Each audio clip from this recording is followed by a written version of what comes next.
Welcome once again to your channel. It's all about me and Dhruvi. आणि आपण सध्या बाळगुटी या सिरीजबद्दल बोलत आहोत. आता ही बाळगुटीचं मी पूर्ण पॅकेट आणलेलं आहे, कारण बऱ्याचदा असं होतं की नेमकं कुठली बाळगुटी घ्यायची, कुठल्या प्रकारे घ्यायची, म्हणजे कुठल्या कंपनीची घ्यायची. आता मी ध्रुवीला ग्रीन फार्मसीची बाळगुटी प्रेफर केली होती, पण जनरली बाळगुटीचं जे हर्ब्स असतात, आता ह्याच्या आतमध्ये हे हर्ब्स असतात, सगळे पॅक असतात, तर हे सगळ्या कंपनीचे कॉमन असतात. आता हे जे हर्ब्स बघितले ते तुम्ही पूर्ण ड्राय फॉर्ममध्ये असतात, म्हणून प्रत्येक कंपनीचे जे हर्ब्स असतात, वनौषधी असतात, ते सगळ्या कॉमन असतात. म्हणून ते कुठल्याही कंपनीच्या जर तुम्ही घेतल्या तरी त्यांनी काही फरक पडणार नाही आहे. बालाजी तांबे यांची घ्या, कुठलीही घ्या, पण हर्ब्स असणं महत्त्वाचं आहे प्रॉपरली.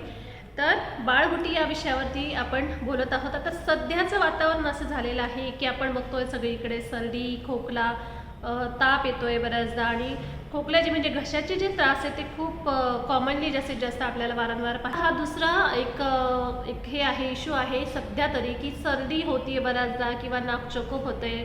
बाळ तुमचं मोठं थोडंसं झालेलं आहे, 6 महिन्याच्या वरचं आहे थोडंसं, आणि त्याला सर्दी होती, नाक पूर्ण चोकअप होतंय, किंवा कफ जो आहे तो बाहेर पडत नाही. बऱ्याचदा असं होतं की बाळांचा कफ तो तसाच राहतो आणि घरघर होत राहते, आणि नाकसुद्धा चोकअप राहतं, जेणेकरून काय होतं की बाळाला श्वास घ्यायला देखील त्रास होतो, आणि बऱ्याचदा कफ हा साठत राहतो, म्हणून कम्प्लिटली खोकलायला लागतो. मग बाळाचं खाणं जे आहे ते जवळजवळ बंद होऊन जातं, आणि त्यामुळे कफ साठल्यामुळे बाळाला बाकीच्या गोष्टींचाही त्रास होतो. म्हणून सर्दी आणि त्याचबरोबर जो कफ असतो तो बाहेर पडण्यासाठी बाळगुटीमध्ये नेमके असे कुठले हर्ब्स आहेत ते तुम्ही उगाळून देऊ शकता.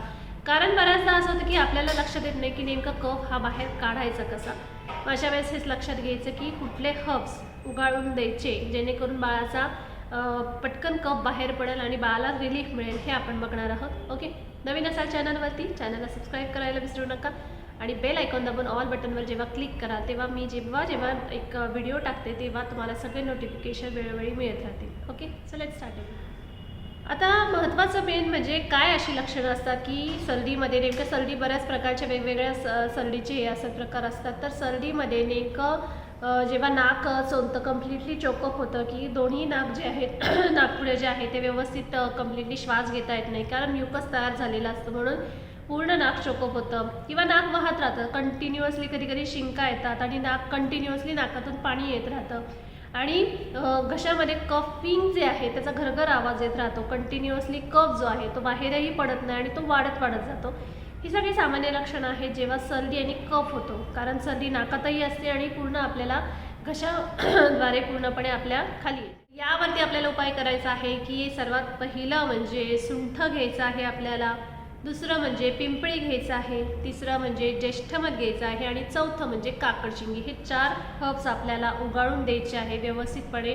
कोकमध्ये तुम्ही ज्येष्ठमध देखील उगाळून देऊ शकता, कारण ज्येष्ठमध हे कम्प्लिटली पूर्णपणे जे घशाचे इन्फेक्शन आहे किंवा सर्दी आहे या सगळ्या गोष्टींसाठी उपयुक्त आहे. म्हणून ज्येष्ठमध जरी दिलं त्यामध्ये उगाळून तरी स्वीट टेस्ट येईल आणि बाळाला देखील टेस्ट करायला ते चांगलं वाटेल. ओके, तर मी सांगितल्याप्रमाणे सुंठ घ्यायचं आहे, पिंपळी घ्यायचं आहे, ज्येष्ठमध घेऊ शकता तुम्ही, काकडशिंगी घेऊ शकता.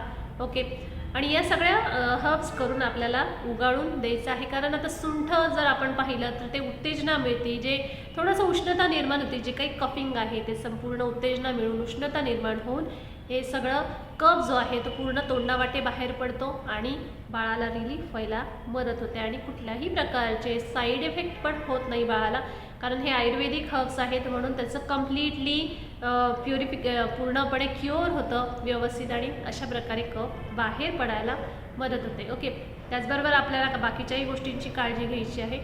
ओके, सो अशा प्रकारे मी सांगितलं तुम्हाला की सर्दी आणि कफ झाल्यावर नेमकं आपल्याला कुठल्या प्रकारचे वनौषधी आपल्याला उगाळून द्यायचे आहे जेणेकरून बाळाला रिलीफ होईल. ओके, सो मी हा प्रयत्न करत आहे मनापासून की प्रत्येक त्रासासाठी वेगवेगळ्या प्रकारच्या वनौषधी कुठल्या नेमक्या घ्यायच्या, जेणेकरून हे तुम्हाला एक सोपं जाईल, एक सोयीस्कर होईल की ज्या त्या वेळेला जे ते हर्ब्स जे आहे ते व्यवस्थित पॅक करून ठेवले तुम्ही प्रॉपरली, तर तुम्हालाही ते सोयीचं पडेल, आणि त्रासाच्या वेळी पटकन तुम्हाला ते पाऊचमधून जे आहे ते काढून व्यवस्थित बाळाला उगाळून देता येईल. ओके, सो अशाच इंटरेस्टिंग व्हिडिओमध्ये पुन्हा एकदा भेटणार आहोत पुढच्या व्हिडिओमध्ये, आणि तोपर्यंत